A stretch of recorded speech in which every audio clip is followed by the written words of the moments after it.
printemps 2013, je reçois d'une amie un legs d'une dame de 91 ans qui est décédée sans aucun parent ni enfant. J'avais brièvement connu cette dame-là dans un centre d'accueil où je travaillais lors de ma trentaine. On avait créé un centre de jeu avec une table de poule. La dame, je lui avais appris à jouer un peu, qu'on parle, jase. Elle savait que je collectionnais des timbres à l'époque, j'avais 30 ans. À un moment donné, je reçois ça en 2013. La dame est morte, elle a 91 ans, ni famille ni enfant, mais à l'époque, j'avais embauché une copine de ma femme qui a travaillé, qui a fait carrière chez nous. Je reçois ça, une valise brune, qui était indiqué dessus Pioneer and Land. Ce sont des valises qui ont été faites lors de la guerre, qu'on remettait à un soldat qui devait partir. Celui qui partait pour le front, on lui donnait un havresac. Moi, dire pack-sac, ça va. Moi, je comprends. Mais eux autres, ils lui donnaient, quand ils voyageaient au travers du Canada, une valise. Savez-vous pourquoi? Pour ne pas apeurer les personnes. Ils voyaient la personne se déplacer avec une valise, donc il n'allait pas à la guerre. Parce qu'il faut se souvenir que dans la dernière guerre, il y avait la conscription. Les gens fuyaient, donc on donnait des valises aux soldats. Et ça faisait moins peur aux gens. C'est un échange quotidien entre deux personnes. La particularité, c'est qu'Albert, je reviendrai un peu. Albert qui avait 28 ans d'histoire. C'était un fils de colon d'Abitibi. Il émigre au Québec pour travailler dans la construction. Et puis là, il rencontre Jeanne d'Arc, 20 ans, qui demeure chez ses parents. Il se rencontre ses plaines d'Abraham, qui sont là depuis longtemps. Et puis, voilà le coup de foudre. Au beau milieu de la Seconde Guerre, c'était en 1941, il décide de s'épouser à la fois pour éviter la conscription. Parce qu'il y avait la conscription dans ce temps-là. Si tu avais tel âge, il fallait que tu ailles à la guerre, etc. Si tu avais un enfant, tu y allais plus tard. Si tu avais deux enfants, tu y allais plus tard, etc. Alors, les gens avaient peur de ça. On raconte même que des gens se cachaient dans les bois pour éviter la guerre à ce moment-là. Et ça, c'est absolument sûr. Mais Albert, il déteste profondément l'armée. Et sa femme décide de se rapprocher de lui en s'en venant à Montréal. Elle s'engage d'une manufacture de chaussures à ce moment-là. Toutefois, ils peuvent se rencontrer que très brièvement. Lui était dans l'armée, puis tu ne pouvais pas arriver là, puis aller au parloir l'après-midi. Ils se voyaient une fois à peu près par semaine, 1 heure ou 2 heures, etc. Alors, ils se sont fait un serment de s'écrire quotidiennement jusqu'à la fin de la guerre. Ils se sont fait un serment, on va s'écrire quotidiennement. Toi, tu m'écris aujourd'hui, puis moi, de l'autre bord, je t'écris aujourd'hui, puis demain, tu m'écris, puis moi, je t'écris demain. Alors, vous imaginez, ça faisait une lettre de part et d'autre. Jusque-là, ça allait pas pire. Mais Albert, il était écœuré de l'armée, puis a poussé ses supérieurs, comme on dit, au bout. Résultat qu'on a eu de ça, eux autres, ils en avaient assez. Ils l'ont expédié dans des camps en Colombie-Britannique, en 1940. Si vous regardez là-bas, sur la table, vous allez voir le trajet qu'il a fait sur des documents historiques. Et encore plus en milieu anglophone. Imaginez, il ne comprenait pas l'anglais. Il est tombé en milieu anglophone, ils l'ont puni, on dit, tu ne vas pas écouter à l'armée, tu vas écouter, nous autres, on a le moyen, on va t'envoyer là-bas, en 1940 par train.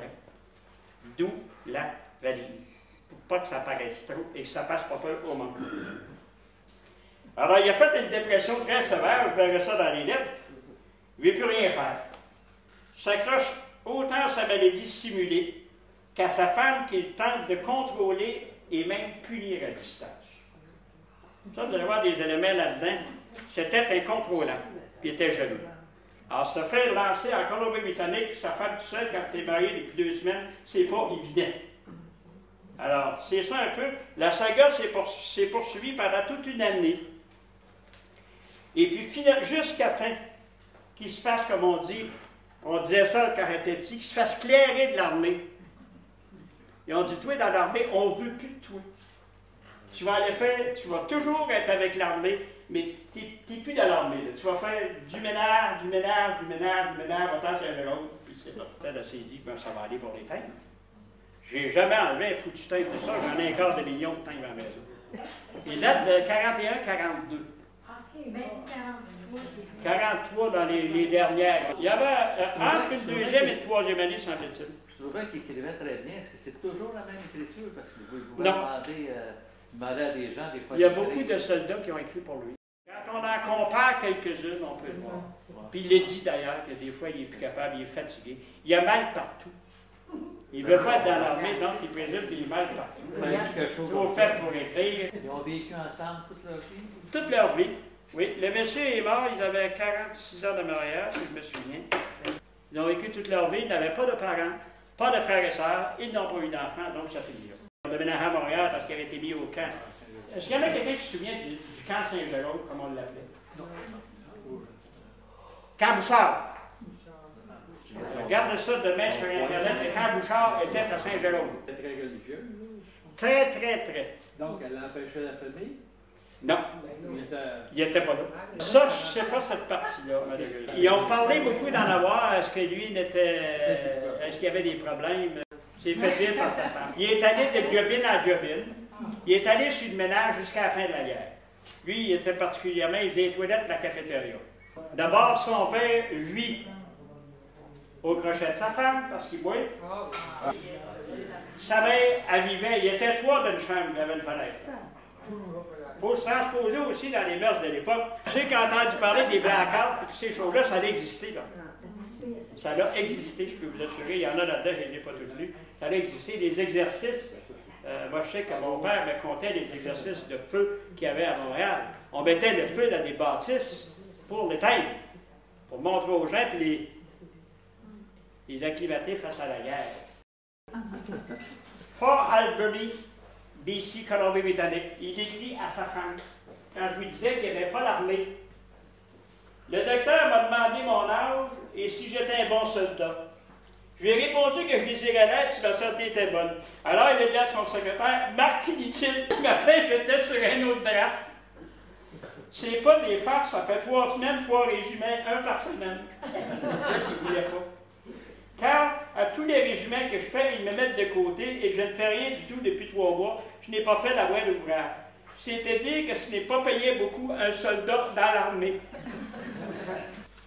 Au sujet des Anglais, il a été placé en Colombie-Britannique au sujet des Anglais. C'est à la fin de ce mois que nous aurons 9 mois que nous sommes mariés. Je me demande quelle raison te pousse à ne m'écrire qu'une fois la semaine. Je ne peux pas croire que tu peux cesser cette habitude que nous avons prise depuis 2 ans. Dimanche passé et ainsi toute la semaine qui vient, je suis en devoir dans la cuisine. Te dire les sacrifices que je fais, que j'endure pour torcher ces maudites têtes carrées. Ici aussi, il n'était pas de bonne humeur. Si tu savais quelle vie il faut faire pour avoir toute la patience d'endurer toutes sortes de maudits fous qui t'achalent à la journée et blasphèment à tout instant pour dire rien. Je te vois à ma place dans des moments pareils. Demain, j'ai beaucoup d'ouvrages à faire, laver toutes les chambres du sergent. Ensuite, il faut que je chauffe le heater pour l'eau chaude, parce qu'à ce moment-là, le chauffage n'était pas automatique dans les années 40. Il fallait que je chauffe une petite bouilloire qui faisait fonctionner la bâtisse, c'était comme ça. C'est la plus dure journée que j'ai dû faire cette semaine, car maintenant, je suis les dates, et quand il m'en manque une, on voulait dire des lettres, je te demande pourquoi il en manque une. Albert peut punir.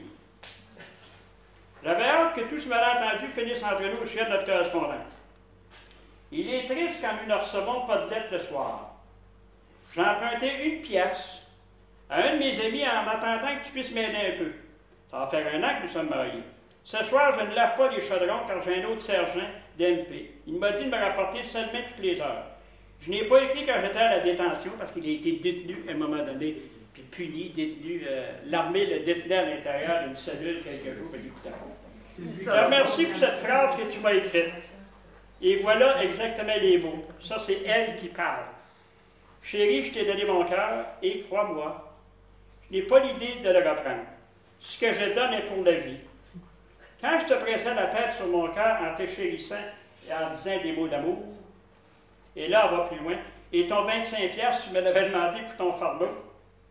Fardeau, c'était comme une passe. Pendant qu'il était à Montréal, un fardeau, c'était une passe qui te permettait d'aller en ville peut-être 3 ou 4 heures. 3 ou 4 heures.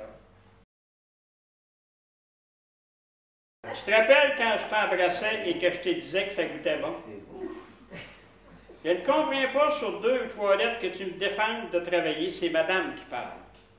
Je ne comprends pas sur 2 ou 3 lettres que tu me défendes de travailler. Et pourtant, tu sais fort bien que ça aide. Ce n'est pas chic ce que tu dis. Tu me dis que si je ne discontinue pas de travailler, que tu vas déserter. Alors, il avait dit, si je continue à travailler à Montréal, ben je déserte.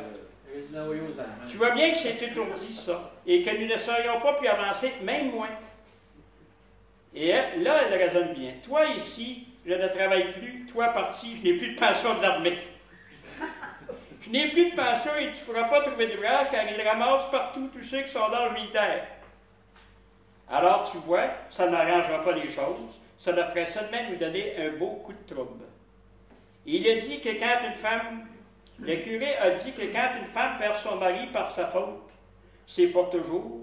Et quand un homme perd sa femme par sa faute, il la perd presque pour toujours. Sinon, je dois te dire avec regret que peut-être demain soir, je ne t'écrirai pas. Car nous allons, c'est madame qui écrit, car nous allons avoir une heure d'obscurcissement, et cette fois, ça va être épeurant. Elle parle de ce qui va se passer à Montréal le soir. Ils ont marqué dans la presse de ce soir qu'il va y avoir des centaines d'aéroplanes en action qui vont faire des bombardements pour tester et lancer des bombes incendiaires au point que les postes de pompiers vont être sur les lieux en cas de feu. Tu vois, chérie, comme je pense, à tout juste pour habiller notre enfant, que nous n'avons même pas. C'est comme ça, tu sais quoi. Alors, c'est te dire, il ne sera pas gâté. Et elle s'en va, elle voudrait beaucoup un enfant. Et tu sais, je te plains si tu viens lui faire de la peine ou le battre, car ça va être moi, ce petit bonhomme. Ainsi, mon amour, vis avec Dieu dans toute ta vie et dans ta solitude, et tu trouveras force et confort étant loin de moi. Tu sentiras ta conscience tranquille et seras, malgré ton épreuve, un homme loyal et heureux. Elle ne veut pas qu'il quitte. Lui, il veut quitter l'armée désertée, et elle se dit, si tu quittes, on se fait attraper pareil, tu vas te faire attraper, puis on va être encore dans la plus grande misère. Elle vit dans une chambre où il n'y a même pas de fenêtre. Elle se fâche, madame. Je ne vais pas parler beaucoup de madame, peut-être quelqu'un l'a lu. J'ai fait très bien ce que tu m'as dit. Tu as eu la charmante amabilité de me dire que des lettres comme tu recevais, que tu aimais mieux de ne pas en recevoir. Alors, je n'ai créé que 2 fois par semaine. Quand je vois que ça ne sert absolument à rien, que je me sacrifie pour toi, quand on dirait que tu redeviens sans cœur et très égoïste. Là, elle se déchoule. Eh bien, je voudrais bien que tu sois ici à ma place et que tu verrais que ça ne va pas toujours très bien, moi non plus. Je ne suis pas dans l'armée, c'est vrai, mais je fais des journées d'ouvrage de 9 heures avec des gros mal de tête et toujours très bon. Et après le soir, je t'écris et que mon écriture n'est pas très soignée, eh bien, c'est encore des bêtises. Il a reproché que son écriture était mal soignée. Que parce que je suis ta femme et que je suis plus jeune, que toi, je suis folle. Et tu vas me frayer. Mais tu sais, je comprends, car je vais avoir 21 ans bientôt. Alors, c'est insultant de voir son mari me traiter de la sorte. Il y a quelquefois, dans ses traits de caractère, elle pouvait arriver à dire « bon, c'est ça ». Et puis ça, c'était assez bien. C'était assez bien. Ici, il parle de se sauver, l'armée. Il parle de se sauver. À propos, écoutez bien, il y a du mystère là-dedans, parce qu'il faut comprendre que les lettres étaient fouillées, lues. C'est le fun pour l'histoire de la débarbouillette, hein?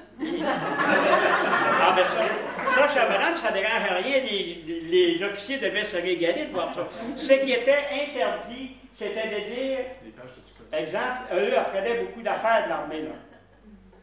Des positions, etc. Mais ils pouvaient parler de n'importe quelle ânerie, et ça passait. Mais ils étaient lus, mais ça passait. C'est pour ça qu'écrire des affaires, comme vous dites tantôt, oui, ça passait dans l'armée. Le colonel devait tuer quand il disait ça le soir. Hein. Il a dû en lire des pires. Il a dû en lire des pires. Ça fait partie de la vie. Alors ici, à propos de ce que tu me demandes ce soir, mon chéri, et là, voyez-vous, c'est là qu'on voit qu'il est en train de se tramer quelque chose. Je vais le faire demain soir. Ben, dis pas quoi. Et parce qu'il veut, tu as dû comprendre le reste. Que je te dis que tu fais bien mal, car ça serait bien mieux de suivre le cours, mon chéri, car je te le dis, tout peut et va s'arranger. Alors, tu vois, pourquoi faire le bébé au point de vouloir faire des bêtises que nous regrettons tous amèrement? Tu devrais bien comprendre ça pour un homme de 30 ans, mon chéri. Moi, je veux bien que tu reviennes. Il n'y a pas de personne qui serait plus heureuse que moi. Mais seulement, je veux que ce soit eux qui t'envoient et non pas autrement. Je sais pas. Il me semble que moi j'avais compris, je savais à gérer la lettre, en tout cas. Ce sont des choses qui me rendent encore plus malade de voir que tu es dans l'armée, que tu n'aimes pas ça, et qu'en plus tu te décourages comme un bébé. Mon chéri, tu me décourages, vraiment, tu vas jusqu'à m'accuser de ne pas m'occuper de toi, et pourtant c'est tout le contraire. C'est Jeanne d'Arc qui écrit. Je suis toujours sans nouvelles de toi, mon mari d'amour. Je suis très inquiète de toi. Ne reste pas sourd à mes lettres. Je comprends, chérie, ça fait 3 jours que je suis sans nouvelles. Je suis hors de moi, je suis achevé de devenir folle. Mais en tout cas, ça ne marchera pas si ça continue comme ça. Explique-moi, chérie. Dis-moi, je veux savoir la vérité sur mon amour, car là, tu n'es pas chic, mais laissé dans l'inquiétude et l'indifférence de toi. Mon amour de mari, il faut que tu saches reconnaître et conseiller l'amour de ta femme pour toi. Alors, même si elle était douce, elle pouvait arriver à avoir, des fois, elle lui parlait, comme on dit, dans le museau. J'ai un pressentiment que bientôt nos troupes seront finies pour toujours. J'espère qu'il en est ainsi de toi. Je te remercie, ma chérie, de voir que tu m'envoies du sucre à la crème, mais dis-moi, mon amour, il fallait que tu aies mis autre chose que du sucre pour te coûter 2,5 piastres. J'ai hâte que ça arrive de voir ce que tu m'envoies. Tu comprends que je ne change pas. Je reste toujours ton petit bébé blanc d'amour. Je vais voir à la baseball entre soldats. Ça passe le temps plutôt que rester dans la hutte parce qu'il demeurait dans des... Ce qu'ils appelaient une hutte, c'est un petit campement de fortune à l'époque. Il faut se mettre dans les années 40. Le VR n'existait pas. Dans la semaine, ça passe plus vite que le dimanche. Ayant quelques couverts à faire. Je termine, ma chérie, car je n'ai plus d'encre dans ma plume. Ici, il y a du doute. Quand on parle des caractères des gens, il y a du doute. Évidemment, j'en ai 152 pages. Des 2495, ça ne sera pas pour ce soir, rassurez-vous. Pourquoi, chérie, tu te décourages à cause que tu n'as pas reçu de lettre hier? Écoutez bien ça, ça c'est assez... Bon. Est-ce ma faute à moi, ma femme chérie? C'est lui qui écrit. Tu vois par toi-même que quand on ne reçoit pas de lettre, on devient triste et inquiet. C'est-à-dire que nous sommes tous deux des bébés. Je te répète encore que je t'écris tous les jours et que quand tu recevras plus de lettres, ça voudrait dire que j'ai plus de temps. Je t'en ai parlé à plus de 5 lettres d'avance, alors tu sais à quoi t'en tenir. Il faut qu'elle fournisse les teintes. Elle dit depuis 5 lettres, fournis-moi des teintes. Elle n'a pas fourni, il n'écrit plus. J'ai aussi remarqué que toutes tes lettres sont passées au bureau de poste et étampées toujours à 2 heures du matin. Alors, tu dois les manier vers minuit pour qu'elles soient étampées cette heure-là.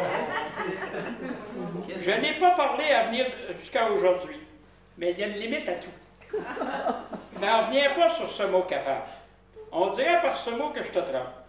Chérie, prends-toi d'autres mots, car celui-là m'enrage de voir le peu de confiance que tu as envers moi. Toi, tu peux te donner la lune, aller où tu veux, au théâtre ou des soirées de plaisir, tandis que moi, je suis dans le bois, ayant comme plaisir la mer, le bois et plaisir. Ça veut dire comment il pouvait être assez dur avec elle. New Westminster. Quant à moi, je ne suis pas en santé beaucoup ce matin, je suis allé voir le docteur. J'avais des poils à les côtés, je suis resté à l'hôpital, et c'est là, en ce moment, je t'écris. Demain, ma chérie, je suis partie d'ici. Oui, je sais, je ne sais pas encore. Une chose est certaine, c'est que ce n'est pas dans l'Est comme j'avais espéré. Ma chère petite femme, tu n'as pas besoin de te casser la tête à propos de moi. D'ailleurs, je n'ai pas de scène noire, même pas du tabac pour fumer. Je serais heureux de recevoir du tabac à cigarette, ma chérie. C'est elle qui le fournissait. Elle envoyait du tabac, des teintes ici, puis il choquait après ça. Il n'y avait pas de paye, lui? Comment? Il n'y avait pas de paye, lui? Oui, mais je pense qu'il en buvait un peu, puis il y avait certains amours illicites. Je suis à sec de tout argent et en plus, ma chérie, il se verra m'envoyer des teintes. Et nous autres, on a drafté demain à 8 h le matin pour une destination inconnue, blablabla. Ma chérie, si quelqu'un... Il revient encore sur l'histoire, il est très joli. Il revient encore sur l'histoire des claques, des couacs nébulisants de plaie. Dis-leur qu'ils ont menti qu'il n'y a pas de femme ici dans le camp. Parce qu'elle disait, tu vas aller sortir avec des couacs là-bas qui sont dans l'armée. Oui, il n'y en a pas dans le camp. Alors, je ne sais pas s'il y en a des femmes. Je serais bien en prison ici car on ne peut même pas sortir de la barrière sans le passe. En plus, ma chérie, au niveau de ma paye, je la recevrai quand je suis rentré à l'autre camp parce qu'il était payé. Quand il allait en prison, on les retenait. On leur coupait les payes. Si la personne allait en prison à l'armée, là, on lui coupait la paye. Ça veut dire que ils te mettaient dans une espèce de cellule à l'intérieur du camp, mais tu n'avais plus de paye. Ça fait comme il l'était assez souvent, très peu merci. Il n'y avait pas de pain, il vivait de quoi? Sa femme qui travaillait dans une manufacture de chaussures, lui envoyait des choses. Ça, c'est elle qui écrit. Suite à la lettre que maman a reçue ce midi, dont moi j'ai la joie immense de lire quand mon arrivé au travail. Elle est bien, la madame. Je l'ai lu 3 fois, mon amour. Il faut imaginer lire des lettres de même à rouler, elle l'a lu 3 fois. Et ça, il faut le faire. C'est simple. Réellement. Si tu pouvais savoir et comprendre mon immense peine de m'avoir séparé de toi, mon seul amour chéri. Tinou, chéri, depuis lundi dernier, c'est-à-dire la journée où tu es parti, il n'y a pas une seule journée que je n'ai pas passée sans verser des larmes pour toi, pour notre amour chéri. Aussi, mon chéri, j'en profite pour te dire qu'il ne faut pas que tu oublies d'aller à la confesse cette semaine. À peine des souvenirs, ça. Oui, moi en tout cas. Moi en tout cas. Aussi, à la confesse cette semaine pour faire tes parts. Ça, c'est la dernière semaine où tu es obligé, je suis pas de péchés mortels. Là, tu te rappelles au terminus des autobus quand tu m'as demandé de te marier. Je t'ai fait la réponse que ça me faisait peur. Ça me faisait pas peur de te marier pour être obligé de te garder fidélité. Tu sais, dans la manufacture, c'est elle qui écrit, ils ont mis une annonce pour le 4e emprunt pour la victoire. Il y en a peut-être qui se souviennent des bons de la victoire. On avait mis des bons pour financer autant aux États-Unis comme au Canada, on mettait des bons pour la victoire. Je suis bien peiné de voir cette semaine que je ne peux pas écrire. Elle lui dit ça, elle. Je suis bien peiné pour toi de voir que cette semaine je ne peux pas écrire parce que tu n'as pas de pain. Et moi non plus, je n'en ai qu'un seul à la maison. Elle là, t'es pauvre pour vrai. Lui, il dit, je veux des thèmes. Elle a dit, il ne me reste rien qu'un à la maison. C'est elle qui le fournit. Là, lui, il écrit, puis il n'y a pas de bonne humeur. Je vais te dire, Jeanne, je crois que tu as écrit 2 lettres le même soir. Quand je fais 2 lettres, il y a même une date le même soir. Sur une, elle est du 16 décembre et l'autre le 16 également. Je ne peux pas comprendre cela. Sur une lettre, tu es pressé. Me demande la raison de cette hâte. Est-ce que par hasard, tu trouves ça dur le soir d'écrire après ton travail? Il y a une chose, chérie, que je veux te dire parce que je ne veux pas de mensonge. C'est compris? Je veux que tu sois heureux sur tous les rapports, mais pas de mensonge à mon égard. Je n'ai pas mérité ce que je pense à ce qui m'arrive. Je t'ai juré fidélité au pied de l'autel, de te protéger, de t'aimer. À toi d'être à la hauteur de mon nom.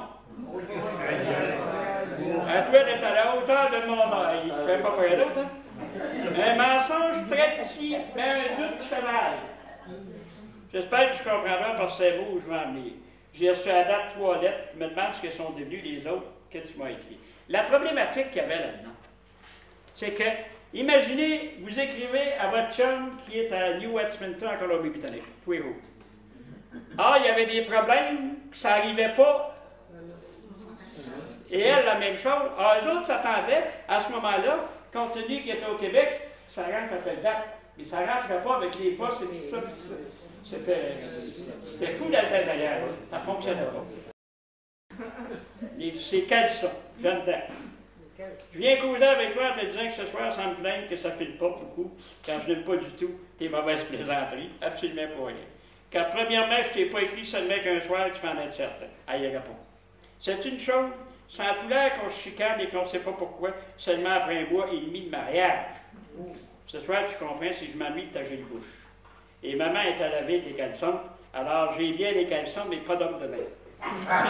C'est une grosse différence. Tant qu'à moi, j'ai hâte à dimanche pour t'embrasser, te regarder dans tes jolis yeux, c'était au début.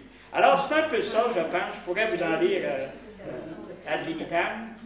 Serge Béguemin chantait une chanson qui disait en substance, écris-moi souvent, écris-moi chaque jour. Envoie-moi de l'argent, c'est comme notre amour. Alors, c'est l'illustration. C'est à peu près ça.